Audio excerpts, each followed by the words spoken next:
So one thing I love about life is playing guitar, both electric guitar and an acoustic guitar. It was a joy to play out at the festival already at the beginning of the summer, play a few songs. And I've been playing since I was about 11 or 12 years old. My dad taught me a few chords, kind of the basic, A, B, C, D, and then kind of went on from there and kind of made it my own. But one thing that's really important about guitar playing is having a guitar that can stay in tune and actually keeping up with keeping it in tune as you play. Because nothing bothers me more than having a guitar that's out of tune. If even one little string is off a little bit, I can hear it. But when all the strings are in tune, it's a really beautiful sound. And we would call that a harmony.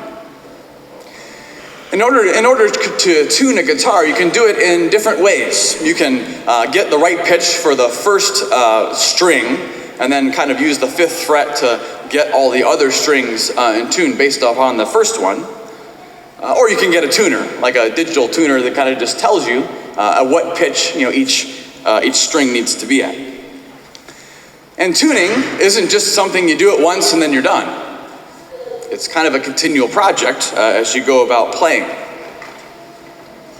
Well, I think this image of tuning a guitar and having it in key can relate to our gospel today.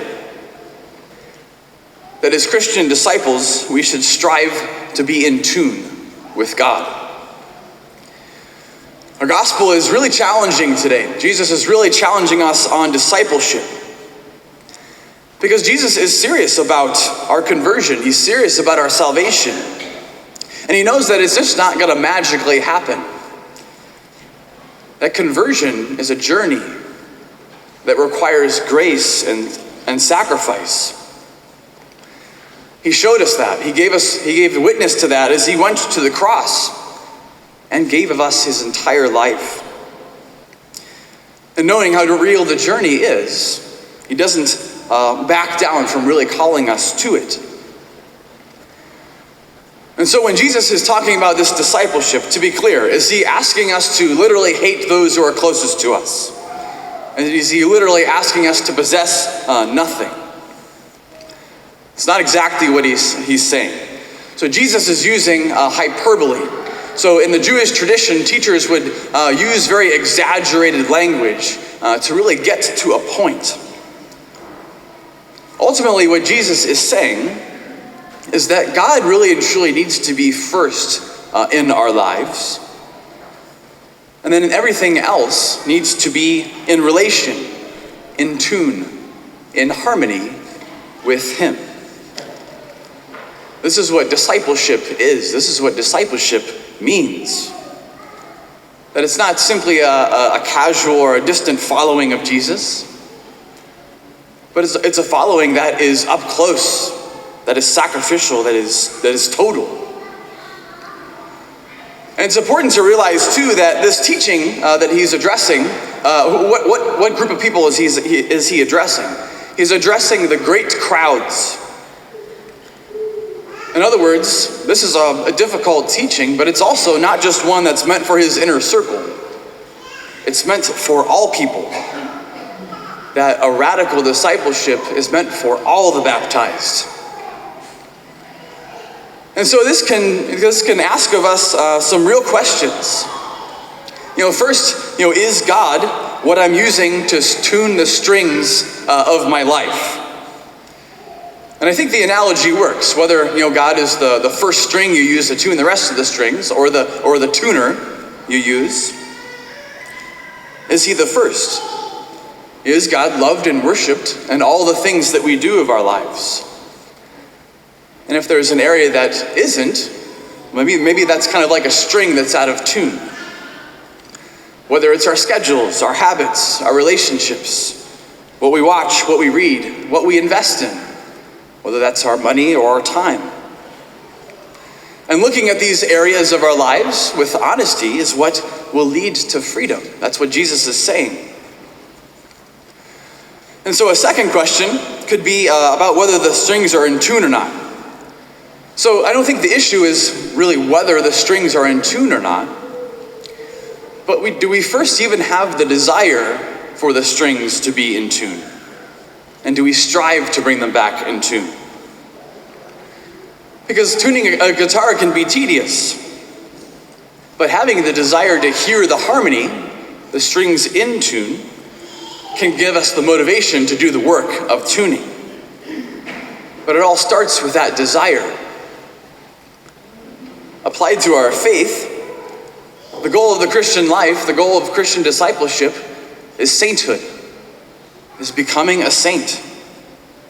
And saints weren't those people whose lives were absolutely perfect in every way, but they're people who strove every day through their dedication and through God's grace, that the whole of their lives may be in harmony with God and His plan. It's not that they were absolutely perfect that was important, because they weren't perfect, but they strove for a life of perfection that God called them to. And simply desiring this is so important, because it is the starting place. And I say this, this because one thing kind of weighs heavy on my heart at different times is how many people don't desire, to live their life in harmony with God. At least maybe we could see from how they live their lives from the outside. Family and friends that we know are far from the practice of the faith. They've been baptized, they've been given the guitar, with the strings, but they may not see the need for it to be in tune, or might be tuning the guitar to something other than God. And I say this not to pass judgment upon them, but to emphasize our need to be in tune, to strive for harmony, to strive for discipleship. Because as we step up and press into our faith all the more, we show that there's a different way to live. As we give witness to the goodness and the importance of living in a life of harmony with God, of discipleship, we can show that even if it requires sacrifice, that putting God first in our lives brings deep fulfillment to everything. And that brings us to the great importance of why we're here today. Thank you for being here. That as we come here, we gather around the altar to offer the whole of our lives to God, all that's been going on, all that's filling our lives, our minds, our hearts. We're bringing before Him all the strings. So as we offer everything to God, He touches them with His grace. And His grace and our openness brings harmony.